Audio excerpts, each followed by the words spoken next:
onde houver dois ou três juntos em meu nome, ali estarei.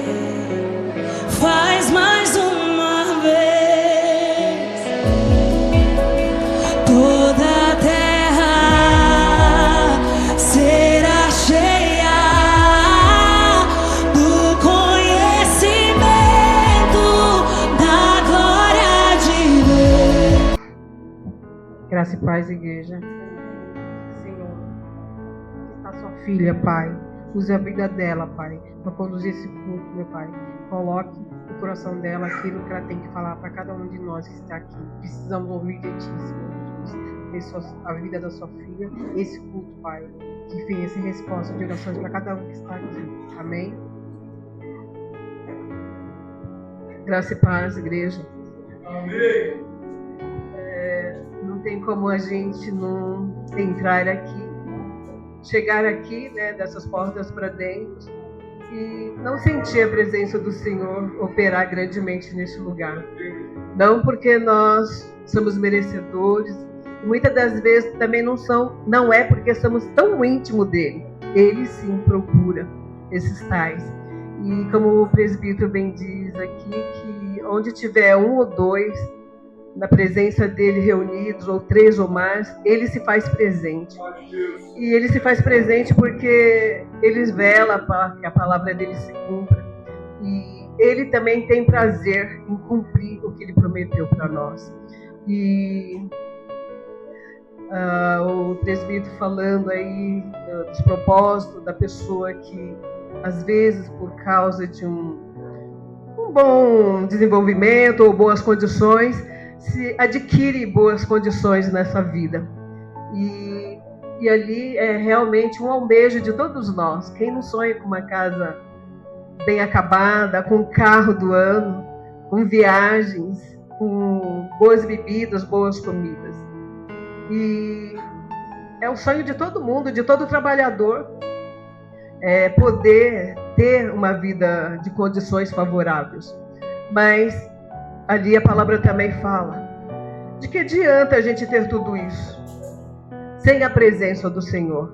Sem a presença do Senhor a gente não vai saber nem controlar o nosso pouco salário. Imagine essas condições se nós tivermos dela sem a presença daquele que administra tudo em nós. E muitas das vezes a gente almeja ter tanta comida boa, como ele também frisou aqui.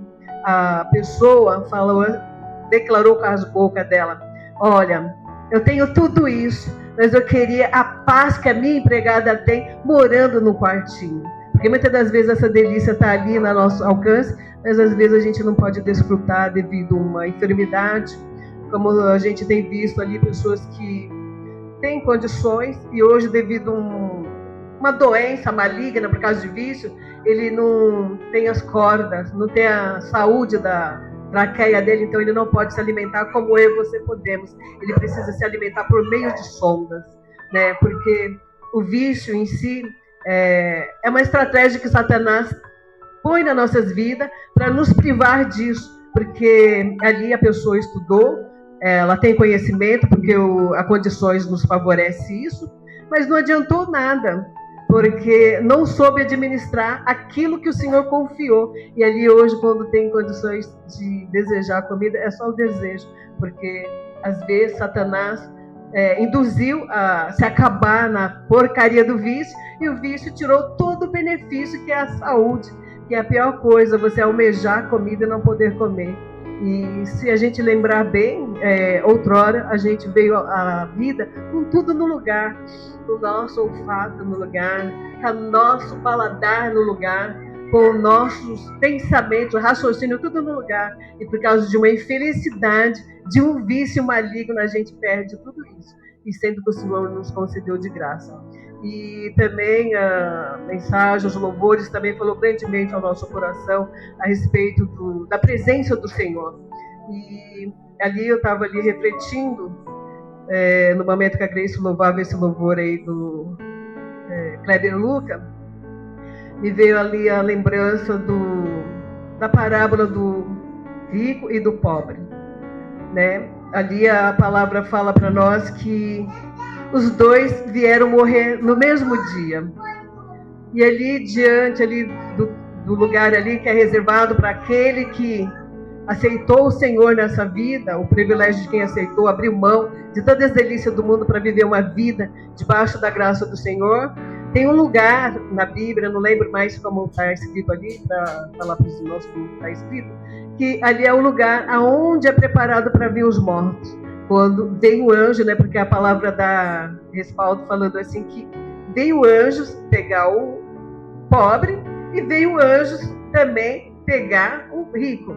E ali era classificado os anjos das trevas, veio buscar o rico.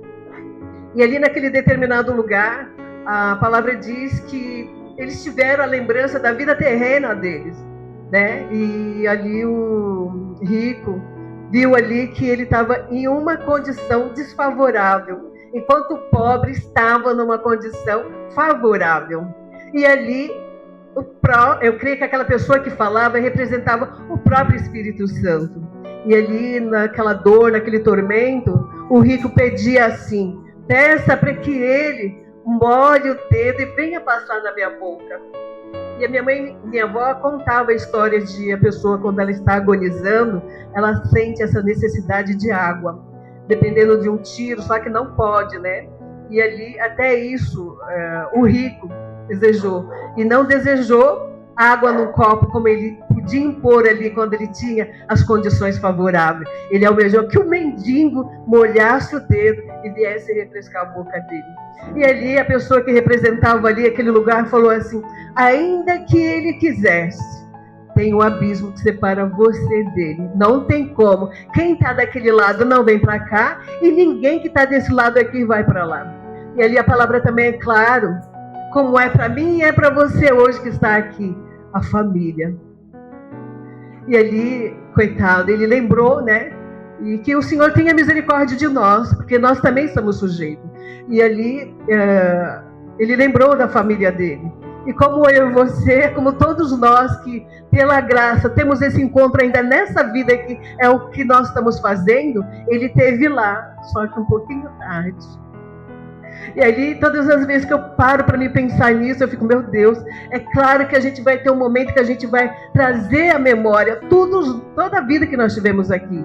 E ali, a gente lembrou que o maior tesouro, o rico lembrou, que o maior tesouro dele era a família dele. Mas por causa dessa riqueza, por causa das boas condições, ele não observou isso.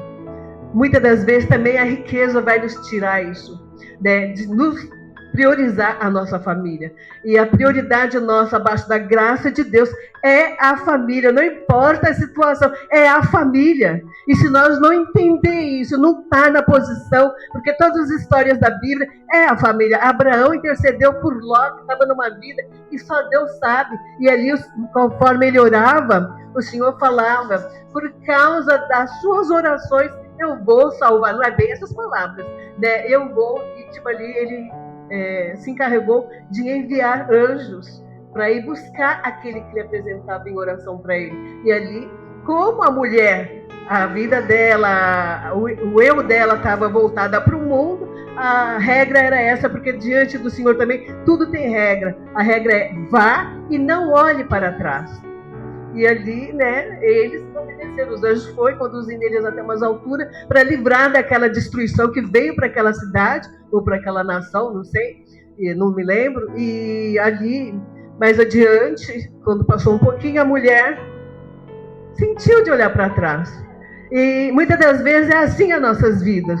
O Senhor, ele já quebrou todas as barreiras. A gente está a um ponto de abraçar a nossa bênção. Não olhe para trás. E às vezes um pensamento, um gestinho, achei, mas eu só aqui, não estou fazendo errado. E outra, ninguém nem vai ver, eu vou só fazer uma sentadinha. É o suficiente. Porque a história fala que a mulher só olhou para trás e não pôde se com as filhas e com os filhos. E a gente pensa assim: Deus foi muito cruel, né? Por quê? Ele não dá a entender que ele fez acepção. O que é olhar para trás? Aí eu trago isso para mim. Meu Deus, me ajuda. Porque muitas das vezes eu me pego olhando para trás. Não para a situação que Deus me tirou, mas sim para as coisas erradas ali que eu fazia. E muitas das vezes eu vou fazer como eu fiz ali.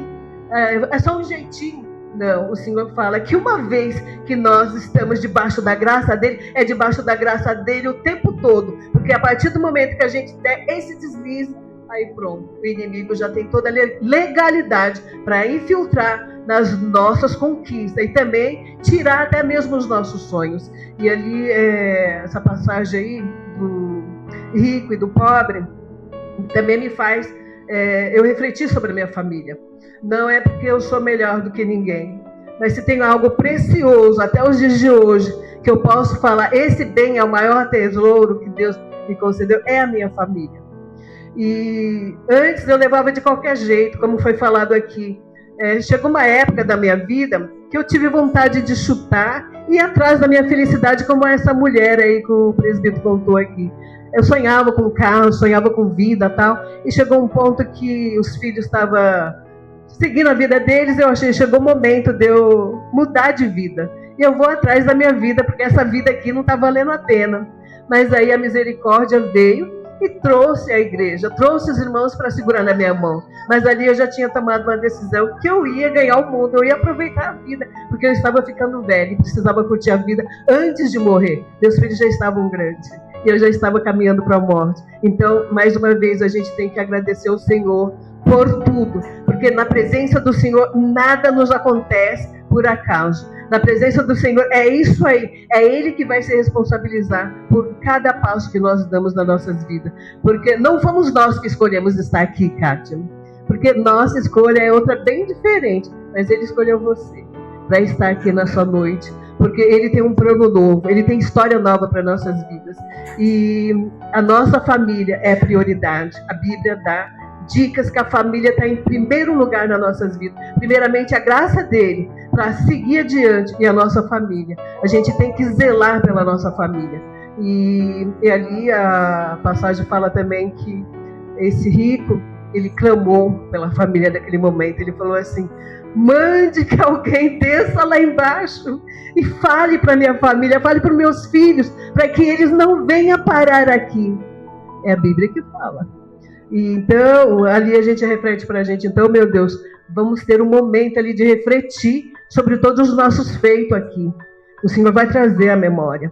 E ali, quando ele lembrou de clamar pela família dele, ali esse mesmo homem que representava ali o Senhor falava assim: imagina, eles não deram crédito para a palavra dos profetas, dos homens que eu enviei até lá, Preta, da igreja que eu coloquei na sua casa. Eles vão dar crédito para fantasma? Que o desespero foi tão grande que ele falou: mande alguém lá, mande alguém, tipo assim, algum morto daquele lugar, ir lá falar para a família: olha, se converta, aceita Jesus, porque o lugar que o rico está é um lugar de tormento, então tome cuidado para que vocês não parem no mesmo lugar. Aí, esse é o meu medo também. Esse é o meu medo também, é o meu temor também. Mas a graça do Senhor, ela que fala todos os dias: buscai o Senhor enquanto pode achar. Busca o Senhor, porque se não for o Senhor, não é eu, não é minha mãe, não é o pastor, não é o presbítero, não é ninguém. É cada um por si e Deus por todos. E a palavra é a nossa receita, a nossa bússola e também o nosso manual de vida para nós e para nossa família. Amém? E aí, essa tradução aqui é diferente, mas essa leitura falou grandemente para o meu coração. Eu vou estar compartilhando com os irmãos que se encontram aqui. Não precisa acompanhar não, porque a tradução é diferente. Deuteronômio 26, a partir do verso 7. O Senhor, o Deus dos nossos antepassados, Ele nos atendeu e viu a nossa aflição e a nossa misericórdia, como éramos perseguidos. Com a sua força e com o seu poder, Ele fez milagres e maravilhas e coisas espantosas, e nos tirou do Egito e nos trouxe até essa terra, que nos deu uma terra boa e rica. E agora, ó Senhor Deus, eu te ofereço a primeira parte das colheitas que tu me deste, e depois colocarei a oferta diante do Senhor nosso Deus, e depois coloque a oferta depois coloque a oferta diante do Senhor nosso Deus e ajoelhe-se na sua presença e fique alegre por causa de todas as coisas boas que o Senhor deu a vocês e sua família. Faça uma festa com os levitas e com o estrangeiro que mora onde você vive. Aqui o texto todo fala sobre as ofertas, né, e os dízimos, as colheitas das primícias. Aqui essa palavra ela parece muito ali, lembra muito ali com Malaquias 3:10. O Moisés falava aqui com esse povo a respeito do que a gente deve fazer quando nós dizimamos a casa do Senhor. Através desse ato, ele ensina aqui, depois vocês meditam, que a gente deve fazer propósito. Olha, Senhor, tipo assim, uma base que ele me deu no momento. Eu estou hoje ofertando a tua casa por esta causa. Olha, Senhor, eu estou fazendo esse dízimo por esta razão. E ali, tipo assim, falar com o seu pastor o porquê daquele dízimo naquele dia. E aí depois o Senhor vai usar o pastor para levar o seu sacrifício, que é a sua oferta, o seu dízimo, diante do Senhor e te ajudar na peleja. Aí esse povo aqui faziam isso. E aqui fala que ele sofreu perseguições, misérias, morte, e ali, devido ao ato de ofertar ao Senhor e declarar o que eles precisavam que fosse feito, o Senhor honrou. Tá? A passagem da fala assim: eu, o Senhor, o fiz. E aí fala também sobre terra e mudanças de vida. Então, que a gente venha ter a alegria de trazer os dízimos. Não que vocês tenham que trazer dízimo, mas nos dias da tua igreja, fazer a declaração do que você precisa, onde você precisa que o Senhor intervenha. É por meio da tua fidelidade, Ele vai permanecer fiel e trazer a mudança que você precisa, como fez nesse tempo aqui, porque a palavra diz que o Senhor, Ele é Deus de geração, e que nós venhamos pedir sabedoria ao Senhor, como foi bem dirigido para nós pedir para o Senhor nos converter todos os dias, e que todos os dias nós venhamos aceitar Ele como nosso Salvador, como nosso guia, como nosso mestre e como nosso caminho. Foi bem frisado também quando diz que o inimigo ele vive ao nosso derredor, bramando como um leão, procurando quem ele possa tragar. E no esconderijo do Senhor é o nosso refúgio. E então que nós venhamos esconder todos os dias, pedir para que Ele abra as asas e nós entramos lá dentro. E não queremos sair de lá por nada, por oferta nenhuma, porque lá nós estamos bem abrigados. No mundo a gente não tem mais alegria, no mundo é só aflição, como foi falado, e também está escrito, mas é para nós ter bom ânimo. E quando ele fala, tenha bom ânimo, é porque as aflições não é afliçãozinha de contas atrasadas e nem de estar devendo ninguém. É aflição de lutas, de dificuldade, de perseguição, de assolação, de mortandade. Mas ele fala, eu venci. Né? Se ele venceu, é nele que nós vamos vencer. Nós não vamos vencer por nós mesmos, nem pelo nosso governo, nem também por condição. Porque se fosse assim, o rei Salomão, o rei Davi, teria vencido todas as questões pessoais deles, porque eles venceram sim com a graça do Senhor, batalhas, mas a palavra é clara quando diz que nas questões pessoais eles erraram. E a misericórdia é que sustentou, é que aguentou eles firmes até aquele dia, que ainda está por vir, porque a palavra também fala, eu vou para o Pai preparar lugar para vocês, mas eu volto para buscá-los. E nos nossos dias só está faltando isso. Porque tudo já acontece. Guerra, mortandade, desrespeito, falta de amor. Só estamos esperando mesmo a vinda que Ele prometeu. Eu venho buscar vocês para morar comigo, porque na casa do meu Pai há muita morada. Então só está esperando, só está faltando isso, a vinda de Jesus. Porque de certa forma as coisas já todas aconteceram. Amém?